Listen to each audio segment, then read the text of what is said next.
पता है अभी आप में से सारे लोगों के अंदर ये चल रहा होगा भैया मेहनत कितनी भी करा लो, बस बता दो पढ़ना क्या और एग्जाम भाई 5 से 7 महीने में नौकरी लग जाए। तो भाई मैं आपको बता रहा हूं, मैं मुझसे अच्छा है कोई नहीं बता सकता, क्योंकि मैं भी एग्जैक्टली उसी कंडीशन से आया हूं जहां पे आज लोग। अच्छा एसबीआई पीओ बनना है, पर ये समझ नहीं आ रहा कि तैयारी स्टार्ट कैसे करें, मतलब किस टीचर को फॉलो करें, किस बुक को फॉलो करें, कोई पेड कोर्स ले लें या फ्री में यूट्यूब से पढ़ लें या टेलीग्राम से नोट्स डाउनलोड कर लें। बहुत सारी अलग अलग डाउट्स होते हैं स्टार्टिंग में। इसके अलावा कितने महीनों में हम तैयारी कर सकते हैं, डेली कितना घंटा देना पड़ेगा तैयारी को, बहुत सारे डाउट्स होते हैं। सारी चीजों के ऊपर ना एक एक करके बहुत डिटेल में बात करेंगे, ठीक है।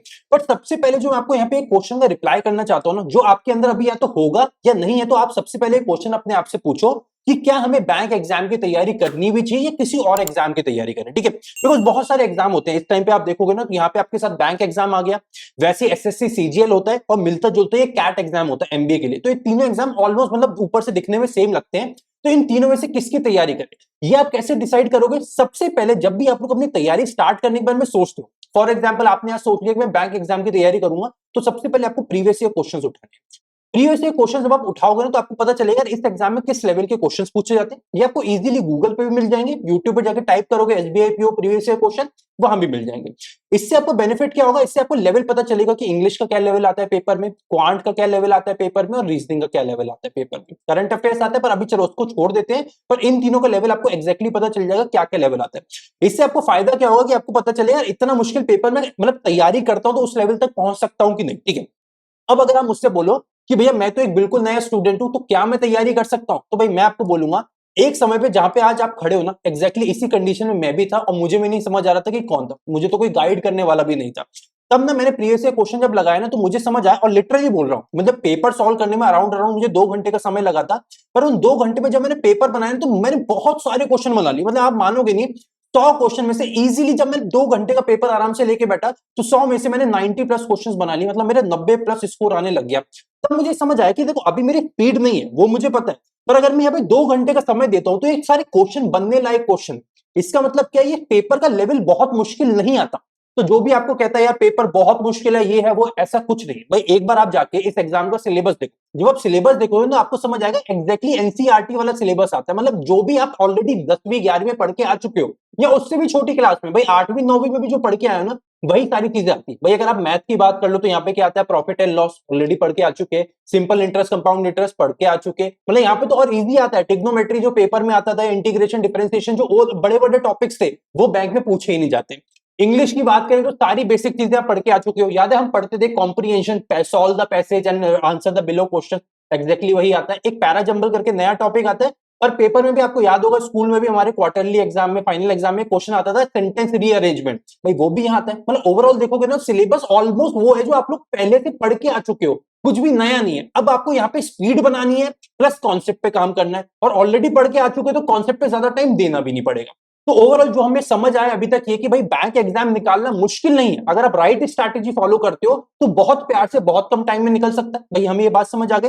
अब अगर हम बात करें कि भाई हमारा राइट अप्रोच क्या होना चाहिए, तो सबसे पहले मैं आपको बोलूंगा भाई कितने समय, भाई कितने महीने में आप बैंक एग्जाम निकाल सकते हो। भाई मैं आपको बोलूंगा 5 से 7 महीना आइडल होता है एक स्टूडेंट के लिए। भाई जो मतलब बच्चा होता है जो बिल्कुल तैयारी वाले मोड में बैठा रहता है, मतलब होता है ना एक मशीन गन लेके बैठा रहता है कि भाई इस बार तो एग्जाम निकलना है और जो एग्जाम निकलेगा उसको फोड़ते जाऊंगा। तो अगर आप उस मोड में बैठे हो तो भाई मैं बोलूंगा 5 से 7 महीना, बिकॉज मैंने भी इतना ही समय दिया था। और जितने भी स्टूडेंट जो होते हैं ना मतलब बहुत ज्यादा बेरोजगारी से परेशान होते हैं, लोअर मिडिल क्लास फैमिली से आते हैं, तो मुझे पता है अभी आप में से सारे लोगों के अंदर ये चल रहा होगा भैया मेहनत कितनी भी करा लो, बस बता दो पढ़ना क्या और एग्जाम भाई 5 से 7 महीने में नौकरी लग जाए। तो भाई मैं आपको बता रहा हूँ, मैं मुझसे अच्छा है कोई नहीं बता सकता, क्योंकि मैं भी एग्जैक्टली उसी कंडीशन से आया हूं जहां पे आज लोगों। 5 से 7 महीने में एग्जाम निकालना और डेली आपको अराउंड अराउंड 5 से 7 घंटे देने। इतना घंटा दे सकते हो, 5 से 7 घंटे ज्यादा नहीं है। स्टार्टिंग में इतना देना, फिर धीरे धीरे करके आप इसको बढ़ा भी सकते हो। भाई जब आपको पढ़ाई में मजा आने लग जाए, कॉन्सेप्ट बनने लग जाए और फिर क्वेश्चंस की प्रैक्टिस करोगे तो इसको बढ़ा भी सकते हो। बट स्टार्टिंग में 5 से 7 घंटे का एक एवरेज आपको टाइम लेना है। किसी दिन 5 हो गया, किसी दिन 6 हो गया, किसी दिन 7 हो गया, वो आपके ऊपर है, ठीक है। अब क्या करना है, यहाँ पे अगले क्वेश्चन की बात करते हैं, भैया क्या मैं यहाँ पे कोई पेड कोर्स ले लूं या फिर मैं यूट्यूब से फ्री में भी पढ़ाई कर सकता हूं? भाई अगला क्वेश्चन अभी यही आपके दिमाग में चल रहा होगा, तो मैं इसका बहुत ही प्यारा सा आपको जवाब देता हूं कि स्टार्टिंग में ना कम से कम 1 महीना पहले कोई भी कोर्स लेने की जरूरत नहीं है। भाई स्टार्टिंग में पहला 1 महीना ना प्रॉपर्ली यूट्यूब से तैयारी करो, जहां पे जब आप प्रीवियस ईयर क्वेश्चंस लगाओगे उसके बाद आप समझने की कोशिश करो कॉन्सेप्ट्स क्या होते हैं, और कॉन्सेप्ट समझने के लिए यूट्यूब पे अनलिमिटेड फ्री क्लासेस हैं, ठीक है। कुछ आपको यूट्यूब चैनल्स के नाम बताया था, वो नाम भी नोट कर लो और अच्छा हो जाएगा। भाई एक आपका चैनल आता है अड्डा 247, भाई यहाँ पे अनलिमिटेड प्री लेवल की क्लासेस आपको मिल जाएंगी। अगला आता है वाईफाई स्टडी, बहुत प्यारा चैनल है, ये भी बहुत अच्छा चैनल है। इन दोनों चैनल्स पे आपको अनलिमिटेड कोचिंग क्लासेस मिल जाएंगी, ठीक है। अब अगर आपको फ्री में अनलिमिटेड मटेरियल चाहिए कि भैया फ्री अनलिमिटेड डेली मटेरियल हमारा कहाँ आता है, तो वेबसाइट आपकी alphabanker.com वेबसाइट है। डेली एग्जाम लेवल का फ्री कंटेंट अपलोड होता है, इंग्लिश का भी आता है, क्वांट का भी आता है, रीजनिंग का भी आता है, प्लस डेली करंट अफेयर्स भी आता है, फिर डेली करंट अफेयर्स क्विज भी आता है। सारी चीजें फ्री में मैं आपको देता हूं, चाहो तो वहां पे चले जाओ, डेली प्रैक्टिस का मटेरियल वहां से मिल जाएगा। तो ये सारी चीजें हो गई। अब आपका अगला क्वेश्चन, इसमें एक और चीज को मैं ऐड कर रहा हूं जो स्टूडेंट के डाउट होते हैं कि भैया हम हैं हिंदी मीडियम से, अब हमें बताओ हम क्या करें। भाई हिंदी मीडियम वाले स्टूडेंट क्या इस एग्जाम को निकाल सकते हैं? मैं यहाँ पे ना 1 मिनट के लिए, आप ये मत समझो कि अभी मैं स्क्रीन पे बैठा हूं, ये मानो कि मैं आपके सामने बैठा हूं, एक बहुत प्यार से एक बड़े भाई होने के नाते आपको बताता हूं। जब मैंने एग्जाम चालू करा था ना भाई, मेरा लेवल बहुत जीरो था, मतलब आप लगा लो मुझे पढ़ाई छोड़े हुए बहुत महीने हो चुके थे, कुछ भी नहीं आता था, और तब ऐसा लगता था मैं कुछ नहीं कर पाऊंगा। मेरे साथ ऐसे ही मेरे एक फ्रेंड थे, वो हिंदी मीडियम से थे, पर उनके ना ऐसा था, उनके अंदर नहीं यार मुझे तो कुछ ना कुछ करना ही है। अब आप लगाओ बैंक एग्जाम का लेवल ना अगर यहां होता है ना, तो कैट एग्जाम का लेवल उससे भी ऊपर होता है। तब कैट में मेरे कितने परसेंटाइल आए थे? मेरे आए थे 97.52, ठीक है। और उनके कितने आए थे? उनके आए थे 99.87%। मतलब आप लगा लो इंग्लिश मीडियम वाले के नंबर कम आए और हिंदी मीडियम वाले के ज्यादा आए। क्यों? बिकॉज उसके अंदर जो होता है ना रिजोल्यूशन, एक वो आग, वो दृढ़ता बहुत ज्यादा थी। वैसे अब हर साल बैंक एग्जाम में भी देखोगे हिंदी मीडियम वाले बच्चे ना, आपको इंटरव्यू में जब जाते हैं ना, तो आप वहां पर जाके पूछो तो हिंदी मीडियम वाले बच्चे बहुत सारे आपको मिलेंगे। क्यों? क्योंकि वो इतनी मेहनत कर रहे होते हैं ना खुद पे, और उल्टा ना उनकी इंग्लिश हमसे भी ज्यादा अच्छी होती है। क्यों? क्योंकि वो इतनी मेहनत करते हैं अंग्रेजी पे, गणित में, रीजनिंग में, करंट अफेयर्स में, कि वो इंग्लिश मीडियम वाले बच्चे जिनको लगता है हमें सब कुछ आता है, उनको बहुत पीछे छोड़ देते हैं। और हर साल हजारों बच्चे वो होते हैं जो हिंदी मीडियम से होके भी पहले अटेम्प्ट में एग्जाम निकालते हैं। तो बिल्कुल डरने की जरूरत नहीं है भैया मैं हिंदी मीडियम का, तो ये आपके लिए मैं तो कह रहा हूं और फायदे की बात है कि तुम्हारे एग्जाम निकलने के चांसेस और ज्यादा बनते हैं। अगर स्टिल आपको कोई डर है मन में तो नीचे कमेंट कर दो, या फिर इंस्टाग्राम पे मुझसे कनेक्ट कर सकते हो, टेलीग्राम पे कनेक्ट कर सकते हो। भाई हिंदी मीडियम वाले स्टूडेंट्स के लिए मैं हमेशा तैयार रहता हूं, बिकॉज मुझे पता है आपके अंदर स्टार्टिंग में डर बहुत ज्यादा रहता है। तो वो डर निकालने के लिए मैं 24 घंटे आपके साथ हूं। जब आपका मन करे, आपको डर लगे, आप मुझसे कनेक्ट कर सकते हैं, ठीक है। इतनी हमारी बात हो गई, यहां तक सब कुछ हटा दें। स्टार्टिंग में 1 महीना यूट्यूब से फ्री में तैयारी करनी है। स्टार्टिंग में पहले दिन जाके कोई भी स्टूडेंट पेड कोर्स नहीं लेगा, ठीक है। मैंने आपको 2 यूट्यूब के फ्री चैनल्स के नाम भी बता दिए, इन दोनों चैनल्स पे जाके आप लोग अनलिमिटेड तैयारी कर सकते हो, और एक वेबसाइट का नाम भी बता दिए जहां पे अनलिमिटेड फ्री कंटेंट आपको मिल जाएगा, ठीक है। यहां तक हमारी सारी बात हो गई। अगले क्वेश्चन की बात करते हैं, अब सेक्शन वाइज हम बात कर लेते हैं, ठीक है। सबसे पहले हम बात करते हैं इंग्लिश की, भाई अंग्रेजी में हमें कैसे चलना है। सबसे बड़ा प्रॉब्लम पता है स्टूडेंट्स का क्या होता है कि उनको ये समझ नहीं आता कि इंग्लिश कितना बड़ा गेम चेंजर। भाई मैं इसको बोलता हूं जीसी, गेम चेंजर। क्यों? जनरली आप देखोगे बैंक एग्जाम में ना क्वांट में स्टूडेंट करता है बहुत भयंकर मेहनत, रीजनिंग में मजा आ रहा होता है बिकॉज वो होता है ना, वो पजल बनाने में मजा आता है, मिसलेनियस क्वेश्चन करने में मजा आता है, तो रीजनिंग में करता है स्टूडेंट बहुत मेहनत। और प्रॉब्लम भी होता है कि सारे स्टूडेंट इन 2 सेक्शन में इतनी ज्यादा मेहनत करते हैं कि इस सेक्शन को छोड़ देते हैं। पर यहाँ पे एक खासियत भी यही है कि इस सेक्शन को इतना ज्यादा छोड़ा जाता है कि जो स्टूडेंट अगर इंग्लिश में मेहनत कर ले उसका गेम चेंजर हो जाता है। ये सेक्शन तो सबके अच्छे हैं, जिसने ये सेक्शन सुधार लिया उसके सिलेक्शन के चांसेस रॉकेट बन जाते हैं, रॉकेट, इतने ज्यादा अच्छे चांस होते हैं। और मैं आपको बोलूंगा मेरा सिलेक्शन के ऊपर ना इंग्लिश का इतना बड़ा हाथ है, मैं हर दिन ये बोलता हूं कि जितनी पीछे किताबें पढ़ी हैं ऑलमोस्ट मैंने सारी पढ़ी हैं, और इन किताबों का बहुत बड़ा रोल है मेरे सिलेक्शन के अंदर। अब आप बोलोगे भैया इन किताबों का कैसे रोल आ गया? भाई ये तो सिलेबस में आती नहीं है, सिलेबस में नहीं आती, पर अब जब पेपर देखोगे ना तो आपको समझ आएगा कि यहाँ पे जो मतलब बैंक एग्जाम में जो इंग्लिश पूछी जाती है ना वो रीडिंग बेस्ड इंग्लिश होती है। रीडिंग बेस्ड मतलब यहाँ पे आपके मतलब पैसेजेस बहुत ज्यादा आते हैं। फॉर एग्जांपल रीडिंग कॉम्प्रिहेंशन आता है, पैरा जंबल आता है, क्लोज टेस्ट आता है, आपका डबल फिलर्स आ गए, सिंगल फिलर्स आ गए, सेंटेंस रीअरेंजमेंट आ गया, वर्ड यूसेज आ गए, सारे के सारे टॉपिक्स आपके कहीं ना कहीं रीडिंग से रिलेटेड होते हैं या फिर वोकैब से रिलेटेड होते हैं। अब आपका अगला क्वेश्चन होगा भैया इन बुक्स ने आपकी कैसी मदद करी? भाई जब मैं आपको यहाँ पे बता रहा हूँ कि रीडिंग बहुत ज्यादा करनी है, तो रीडिंग किसी भी चीज की कर सकते हो जहां पे भी इंग्लिश लिखी है। भाई मैं क्या पढ़ता था, जो देसी किताबें आती है ना, बिल्कुल मतलब जो हिंदी वाली देसी नॉवल आती है, लाइक चेतन भगत की आई थी हाफ गर्लफ्रेंड पढ़ता था, जो बिल्कुल बिल्कुल देसी आती थी यार। याद है एक मुझे याद है दुर्जॉय दत्ता करके आते थे, रॉबिन शर्मा करके आते थे, मतलब बिल्कुल सिंपल सिंपल इंग्लिश में लिखी होती थी, पर इतना मजा आता था पढ़ने में। एक याद है मैंने पढ़ी थी काइट रनर करके पढ़ी थी, एक वो मूवी है काई पोचे जिसपे थी, क्या नाम था उस बुक का, नाम भूल गया, काई पोचे करके एक आई थी, मूवी आई थी सुशांत सिंह राजपूत की, वो किताब के ऊपर एक बुक के ऊपर लिखी गई है, वो बुक बहुत अच्छी है। तो कोई भी बुक पढ़ो भाई, डेली आपको 1 से 1.5 घंटा रीडिंग में देना है, उस 1 से 1.5 घंटा में जो आपको पसंद है आप वो पढ़ो। अब आपका क्वेश्चन आएगा भैया क्या यहाँ पे अब मैं एडिटोरियल से स्टार्ट कर दूं रीडिंग? भाई मैं आपको एक बात बोलूंगा, अगर आप एक ऐसे स्टूडेंट हो ना जिसको आज इंग्लिश में डर लगता है ना, कॉन्फिडेंस नहीं आता, तो मैं आपको बोलूंगा भाई पहले दिन बिल्कुल भी एडिटोरियल उठाने वाली गलती मत करना। बिकॉज जो एडिटोरियल की लैंग्वेज होती है ना, वो ऐसी कॉम्प्लिकेटेड लैंग्वेज होती है कि एक तो स्टार्टिंग में आपको ऑलरेडी इंग्लिश से डर लगता है, और उल्टा एक कॉम्प्लिकेटेड चीज पहले दिन ही उठा लोगे। भाई फॉर एग्जाम्पल आपको आज साइकिल चलानी नहीं आती और मैं तुम्हें बोल दूं भाई जाके ट्रेन चला लो, या जाते ही भाई कार चलाओ, या जाके ट्रक चलाओ, तो तुम्हारे हाथ पैर फूल जाएंगे, क्या मुझे तो साइकिल चलानी भी नहीं आती। तो सेम गेम है अंग्रेजी में, भाई तुम्हें आज जब इंग्लिश में ही डर लगता है और मैं तुम्हें कह दूं एडिटोरियल पढ़ना चालू कर दो, तुम्हारे हाथ पैर फूल जाएंगे। तो वैसे ही डरना नहीं है, करेंगे, एक सही टाइम आएगा तो एडिटोरियल भी करेंगे। बट स्टार्ट कहां से करेंगे? जो मेरी पीछे किताबें देख रहे हो कितनी सारी है, इतनी यहाँ पे एक अलमारी है इसमें पड़ी है, दूसरी अलमारी पड़ी है, मतलब अभी मेरे पास कम से कम 250-300 किताबें जो हमेशा रहती है, मैं बहुत रीड करता हूँ। देखो टेबल पे भी एक किताब पड़ी है, नाम दिखा देता हूँ, ये नाम है, अभी आजकल वाली बुक पढ़ रहा हूँ। तो ये बहुत सारी बुक्स मैं हमेशा पढ़ता रहता हूँ। आपको भी पढ़ना चाहिए, एक आदत डालो, 1 से 1.5 घंटा डेली इंग्लिश आपको पढ़ना ही पढ़ना है, ठीक है। एडिटोरियल नहीं पढ़ना, एडिटोरियल क्लासेस नहीं लेनी है, स्टार्टिंग कुछ नहीं करना है, आपको बस डेली 1 से 1.5 घंटा रीडिंग करनी है, ठीक है। अब अगर फिर भी लगता है कि नहीं भैया मुझे तो एडिटोरियल पढ़ना ही पढ़ना है, तो भाई एडिटोरियल अगर आपको पढ़ना है तो मैं आपको एक बेस्ट सोर्स बताता हूँ भाई, बेस्ट सोर्स का नाम है अल्फाबैंकर.com। भाई अल्फाबैंकर.com पे आपको मिलेगा वहां पे all rounder PDF. All rounder PDF में मैंने ना अभी थोड़े दिन पहले एक तारीफ करते हुए वहां पे एक लाइन लिखी थी टेलीग्राम पे, कि जहां लोग भाई बच्चों को इंग्लिश सिखा नहीं पा रहे, हमने स्टूडेंट को इंटरनेशनल एडिटोरियल पढ़ना सिखा दिया। भाई वहां पे मैं क्या डालता हूँ, वहां पे हम इंटरनेशनल लेवल के एडिटोरियल डालते हैं भाई, न्यूयॉर्क टाइम्स का एडिटोरियल, वॉशिंगटन टाइम्स का एडिटोरियल। क्या ये एडिटोरियल मुश्किल होते हैं? भाई आप जो स्टूडेंट ले चुके हैं उनसे पूछो, बताएंगे वो कि एडिटोरियल पढ़ने का बेस्ट तरीका ये होता है, बिकॉज उससे क्लियर तरीके से आपको कोई एडिटोरियल पढ़ा नहीं सकता। वहां पे आपको एडिटोरियल मिलता है, फिर उसके नीचे आपको इंग्लिश समरी मिलती है, फिर हिंदी समरी मिलती है, फिर वोकैबुलरी, उस एडिटोरियल में जितनी मुश्किल वोकैबुलरी है वो सब मिलती है, उनके meaning, antonym, synonym, similar word सब कुछ मिलता है, सेंटेंसेस मिलते हैं। फिर नीचे उस एडिटोरियल के ऊपर एक रीडिंग पैसेज होता है, रीडिंग कॉम्प्रिहेंशन के 5 से 10 क्वेश्चन होते हैं, और ऐसे एक नहीं डेली 2-2 एडिटोरियल्स आपको मिलते हैं। भाई यहां तक हमारी इंग्लिश की बात हो गई, ठीक है। अब बात करते हैं क्वांट्स में। क्वांट्स में हमें क्या क्या करना? भाई देखो क्वांट्स में प्रॉब्लम क्या होती है, बहुत सारे स्टूडेंट ऐसे होते हैं जो या तो नॉन मैथ्स बैकग्राउंड से होते हैं या मैथ इतना अच्छा नहीं होता। तो अब क्या करें, मैं आपको यहाँ पे बहुत सरल सा एक उपाय बताता हूँ, ठीक है। सबसे पहले ना मैथ्स को 3 पार्ट में आपको डिवाइड करना है। पहला पार्ट क्या आएगा आपका, उसको बोलते हैं स्पीड मैथ्स। दूसरा पार्ट क्या आएगा आपका, डीआई, और तीसरा आपका पार्ट आएगा अरिथमेटिक, ठीक है। ऐसे करके नोट्स बना लो सारे स्टूडेंट, ठीक है। स्पीड मैथ्स में क्या होता है, 3 टॉपिक्स होते हैं। एक होता है क्वाड्रेटिक इक्वेशन, याद है बचपन में हमने पढ़ा था, ax square plus B X plus C, exactly इसी क्वेश्चन, इसी पैटर्न के ऊपर क्वेश्चन आते हैं जो हमने पढ़ रखे, ठीक है। दूसरा आता है आपका सिंप्लीफिकेशन अप्रोक्सीमेशन। इसमें किस टाइप के क्वेश्चन आते हैं, कैलकुलेशन बेस्ड क्वेश्चन आते हैं। फॉर एग्जांपल आ जाएगा 7 square plus 3 cube minus 5 square equals to x, तो बोलेगा भाई एक्स की वैल्यू बताओ। ये एक सैंपल क्वेश्चन है, सिंप्लीफिकेशन अप्रोक्सीमेशन में इस टाइप के क्वेश्चन आते हैं। और अगला आता है नंबर सीरीज। नंबर सीरीज आपने स्कूल में जरूर पढ़ा होगा, आपको याद है ऐसे क्वेश्चन आते थे। फॉर एग्जाम्पल लिखिए 5,7,9, डैश, ऐसे क्वेश्चन मार्क, 13, तो पूछते थे इस क्वेश्चन मार्क की वैल्यू क्या है, तो हम कहते हैं 5, 7, 9, एक एक का गैप आ रहा है और यहाँ पे 13, तो भाई यहाँ पे इसका आंसर होगा क्या। मतलब ऐसे टाइप के क्वेश्चन याद है स्कूल में करें, वही सेम पैटर्न के क्वेश्चन आते हैं, लेवल थोड़ा इंक्रीज हो जाता है। तो ये पैटर्न के क्वेश्चन आ गए। मतलब स्पीड मैथ्स मेजॉरिटी वो टॉपिक्स आते हैं जो हम ऑलरेडी स्कूल में पढ़ के आ चुके हैं, ठीक है। मतलब यहाँ पे आपको प्रैक्टिस ज्यादा करनी है।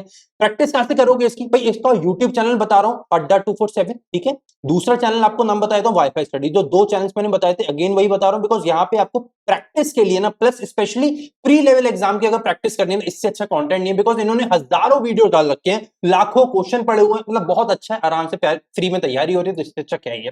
तो इन तीनों चैप्टर्स के लिए आपको क्या करना है, इन तीनों टॉपिक्स के लिए सबसे पहले अगर आपको बिल्कुल नहीं आते तो 2-2 घंटे का टाइम दो, 2 घंटा एक टॉपिक को दो, 2 घंटा 2 घंटा 2 घंटा 6 घंटे दो इनको, उससे ज्यादा कॉन्सेप्ट पढ़ने की जरूरत नहीं है। 2-2 घंटा देने के बाद जब आपका कॉन्सेप्ट क्लियर हो जाए, डेली बेसिस पे आपको क्या करना है, एक गांठ बांधनी है कि मुझे डेली 20 क्वेश्चन ईच करने हैं, मतलब 20 question quadratic, 20 question simplification, 20 question number series, 20 60 question daily बनाने, 2-2 घंटा दो, फिर 20 क्वेश्चन डेली बनाने लग जाओ। इतना काम करोगे, प्रैक्टिस के लिए आपको मैंने सोर्सेस बता दिए, यहां तक हो गया। नेक्स्ट बात करते हैं डीआई। भाई डीआई के लिए हमें क्या करना है, भाई डीआई से क्या होता है, डीआई में क्वेश्चन आते हैं, आपको याद है आपने स्कूल में अगर पढ़ा हो, चार्ट्स आते थे, चार्ट हमारे आते थे, पाई चार्ट आता था, बार चार्ट आता था, एक हिस्टोग्राम बनाते थे, ये सब हमने स्कूल में करते, एग्जैक्टली वही चीजें आती हैं। इसको पढ़ने से पहले आपको अरिथमेटिक के कुछ चैप्टर्स को प्रिपेयर करना पड़ेगा। किन चैप्टर्स को प्रिपेयर करना पड़ेगा, एक चैप्टर आता है परसेंटेज, एक आता है रेशियो एंड प्रोपोर्शन, ये 2 चैप्टर्स आपको प्रिपेयर करने पड़ेंगे, plus profit and loss.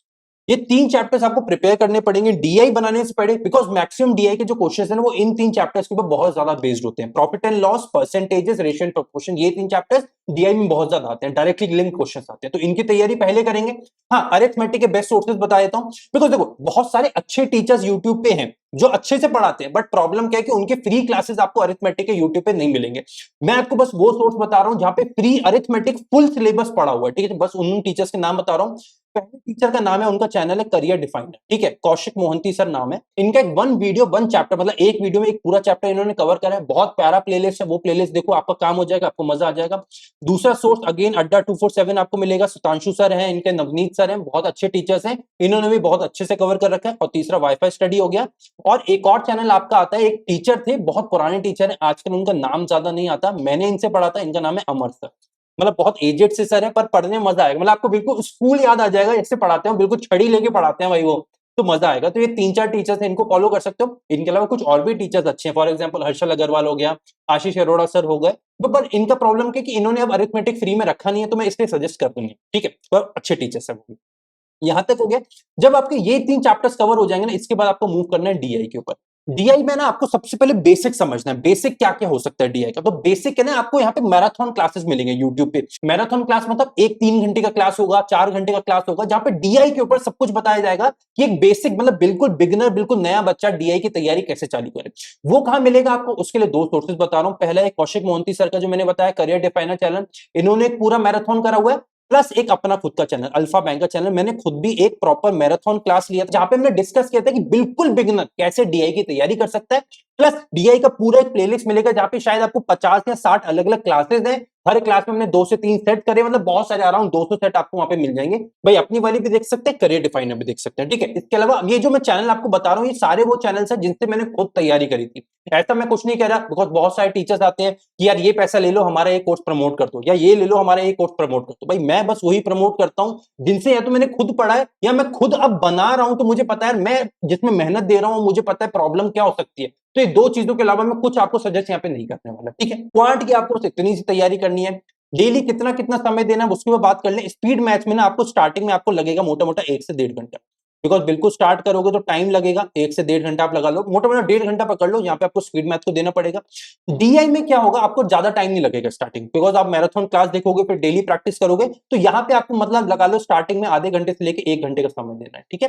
Plus पर अरिथमेटिक में आपको ज्यादा टाइम देना पड़ सकता है, तो अरिथमेटिक में अगेन आप पकड़ लो 1 से 1.5 घंटा आपको देना पड़ेगा, बिकॉज अरिथमेटिक में ना चैप्टर्स में टाइम देने वाली बात है, बिकॉज मेहनत करनी पड़ेगी, स्टार्टिंग में मेहनत कर लोगे। जैसे अभी मैंने बताया कि एक हिंदी मीडियम वाले स्टूडेंट के मुझसे ज्यादा नंबर क्यों आए, बिकॉज उसने शायद मुझसे मेहनत ज्यादा करी, या उसके अंदर मुझसे ज्यादा लगन शायद मुझसे ज्यादा होता ना, एक अंदर से होता है आग बहुत ज्यादा थी, तो वो आग आपके अंदर रहेगी ना, तो आप पक्का निकाल लोगे 5 से 6 महीने में। और अब बैंक एग्जाम स्टार्ट होने में उतना ही मोटा मोटा समय बचा है, तो आप बहुत प्यार से कर सकते हो, डरने की कोई जरूरत नहीं। यहां तक हमने क्वांट की बात कर ली, अब फाइनली बात कर लेते हैं रीजनिंग के ऊपर। तो भाई रीजनिंग का ना एक बहुत सिंपल सा फंडा है, इसके 2 ही पार्ट होते हैं, 2 पार्ट्स होते हैं। पहले पार्ट का नाम होता है पजल्स एंड सिटिंग अरेंजमेंट, ठीक है, और दूसरा पार्ट होता है आपका miscellaneous topics.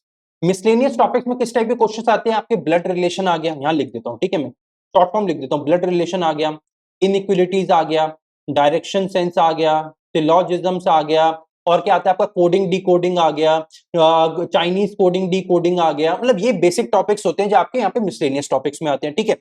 Puzzle sitting arrangement में क्या आता है, आपको याद है एक ऐसा टॉपिक आता था, मतलब पेपर में आपने स्कूल में तो नहीं पढ़ा होगा पर देखा जरूर होगा, inside out circular sitting arrangement हो गया, रेक्टेंगुलर सिटिंग अरेंजमेंट हो गया, फ्लोर बेस्ड पजल हो गई, बॉक्स बेस्ड पजल हो गई, अलग अलग पैटर्न के पजल्स आते हैं यहाँ पे, तो ये पजल सिटिंग अरेंजमेंट होता है, ठीक है। तो रीजनिंग में ना आपको इन दोनों पार्ट को स्टार्टिंग में बराबर टाइम देना। आप मान के चलो स्टार्टिंग में रीजनिंग में 2 घंटे का समय, अब अगर आप 2 घंटे का समय रीजनिंग में देते हो तो 1 घंटा दो इसको और 1 घंटा तो इस पूरे पोर्शन को। इस पूरे पोर्शन के लिए मैं आपको बताया तो मिसलेनियस टॉपिक के लिए आपको किन सोर्सेज को फॉलो करना है।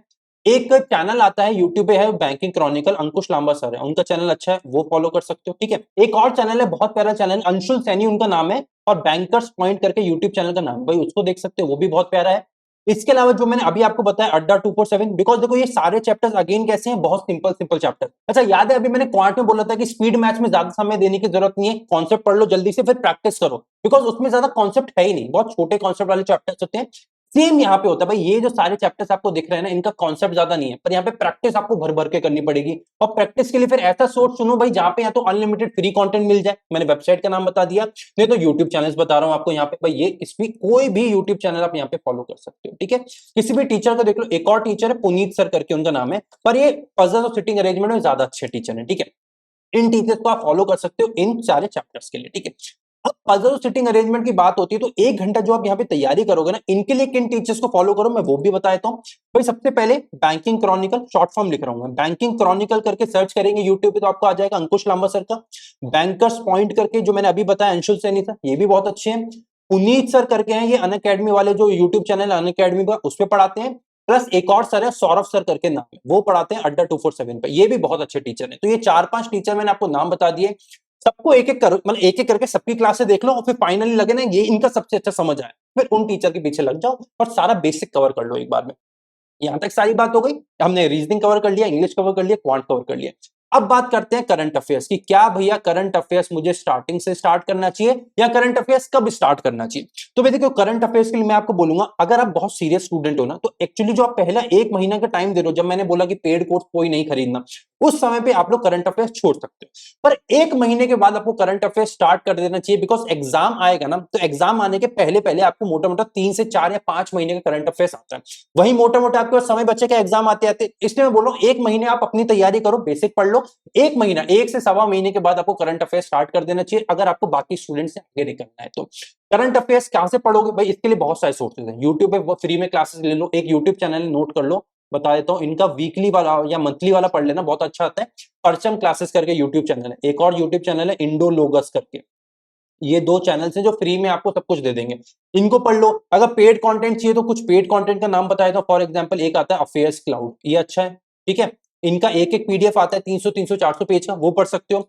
एक और जो बहुत अच्छा पीडीएफ आता है जो मैं खुद बनाता हूं, मुझे पता है भाई इससे अच्छा कंटेंट नहीं हो सकता, बिकॉज मैं चुन चुन के जो बेस्ट न्यूज है वो रखता हूं, जो मुझे लगता है इंपॉर्टेंट नहीं उसको हटा देता हूं, alphabanker.com। अल्फा बैंकर पे आपको डिटेल करंट अफेयर्स मिलेगा, वीकली मिलेगा, मंथली मिलेगा, वीकली टॉप 150-170 क्वेश्चंस मिलेंगे, मंथली आपको टॉप 600 क्वेश्चंस भी मिलेंगे, जो हमें हाईली एक्सपेक्टेड क्वेश्चंस होते हैं कि एग्जाम में आने के चांसेस बहुत ज्यादा हैं अगर इस महीने से क्वेश्चन आते हैं तो। और अभी अभी जो एग्जाम निकले उसमें से मेजॉरिटी क्वेश्चन वही एग्जैक्टली उठ के आ गए जो हमने अपने अल्फा बैंकर के पीडीएफ में दिए हुए थे। तो आप लोग ये 2-3 सोर्स इनमें से फॉलो कर सकते हो। हाँ, एक और आता है द हिंदू का रिव्यू, शॉर्ट पे लिख देता हूँ, द हिंदू का रिव्यू आता है। एक आता है ऑलिव बोर्ड का बोल्ट, ऑलिव बोर्ड बोल्ट ऐसे करके आता है, ये भी फॉलो कर सकते हो, ठीक है। 3-4 सोर्स है, जो आपको पसंद है वो कर लो, पर हाँ ये जरूर बोलूंगा कि 1-1.25 महीने के बाद करंट अफेयर्स स्टार्ट कर देना, बिकॉज उस टाइम में टॉपर करंट अफेयर्स पढ़ना चालू कर देता है, वो आपसे फिर आगे निकल जाएगा।